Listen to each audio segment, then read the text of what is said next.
We had a video on incels, people that are voluntarily celibate, and someone wrote in and said, white males that are incel are very pathetic. You belong to a group of men that is the most sought after by women. So your inability to get a decent woman is, all caps, completely your own fault. You are the definition of a loser if you have the advantage but keep losing. And I wanted to respond to this. Sure. Thank you, mean comment person. This is Reid from ReidAboutSex.com. Cathy from TheIntimacyDojo.com. Compassionate, generous, not mean. Most of the time. Lumping a whole group of people in together and making rash judgments about that is not a really good way to help people generally. So saying all white men are all desired, most sought after by women, I don't think that's really true, or may not be true in many cultures. There's that may not be true. And to blame someone completely your own fault, shaming someone for not having skills or abilities, that again doesn't help. It just tends to put people down, and I'd rather lift people up and help them learn skills and encourage them to find new ways of interacting. Haters are gonna hate, and generally speaking, haters don't have actually great advice. Yeah.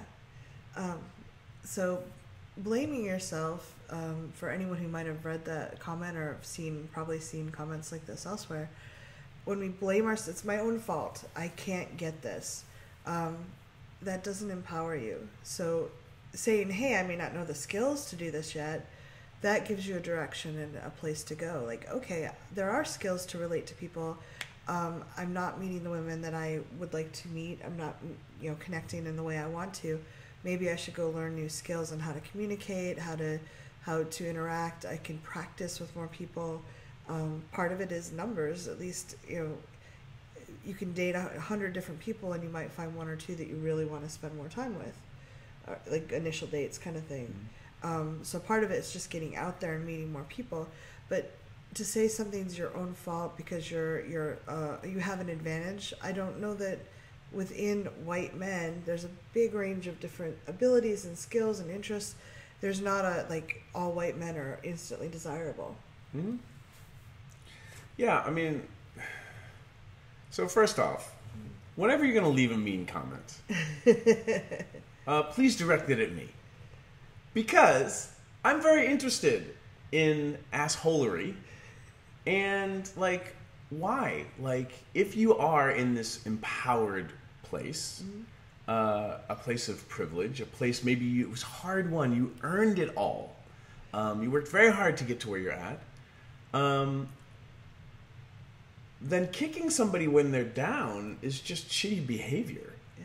And while I guess I'm sure, that somehow you feel good about it, I would question, what is that for you? Because, that'd be like seeing a turtle on its back, no. And then kicking the turtle and seeing it skid across the road, and, into oncoming traffic. Why are you being an asshole? Yeah. That being said, use your powers for good. Stan Lee in Spider-Man, Amazing Tales, taught us with great power comes great responsibility. If you are this all-powerful, almighty, all-knowing being, oh hater, then use your powers for good.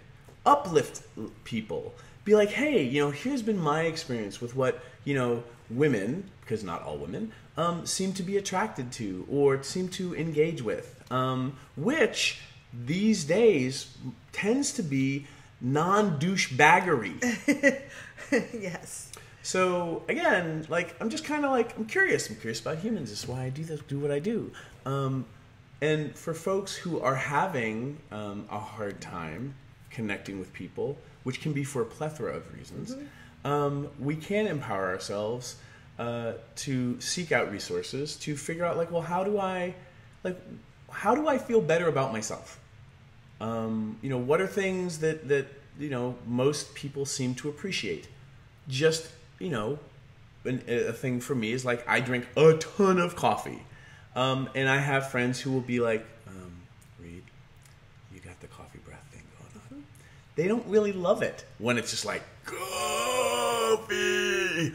So I have to go take a breath mint, brush my teeth, Maybe drink more water or something like that. But again, like something really simple, like, you know, if you're somebody who suffers from, you know, halitosis or, you know, bad breath things, like, what could you do? Because I've had friends that I'm like, whoa, like, and now I'm curious, like, why is your breath like that? But it's, not everybody's that curious. Yeah, but it's gonna like, well, how can we empower ourselves? How can we empower each other in ways that don't shame, don't blame? If we're gonna blame anything, let's blame society and blame, you know, the douchebags out there. But it's like, how can we uplift? How can we empower? That's what I'm interested in. Yeah. And I love that you tend to find the hater comments and we want to address them. But really, in this day and age, like, why are you being a douche? Why? You taught me to address the comments, and I think I like to. So yeah. So haters are gonna hate, and taters are gonna take. So if you have thoughts about this comment or about any of this issues, we'd love to know. And last piece, I'm just gonna say, just because these kinds of comments don't really bother me, I also just want to create space and acknowledge that sometimes shit fucking hurts and stings, and that's okay too. On a good day, we can brush it off, and on a small day, the barb goes in deep. I get that too, and hopefully these videos are helping. Yeah. Thanks for watching. If you'd like to subscribe to my social media, it's right there. And please subscribe to this channel there. If you'd like to see more goofy Reid and Cathy, there's more videos there. See them. Why are they there?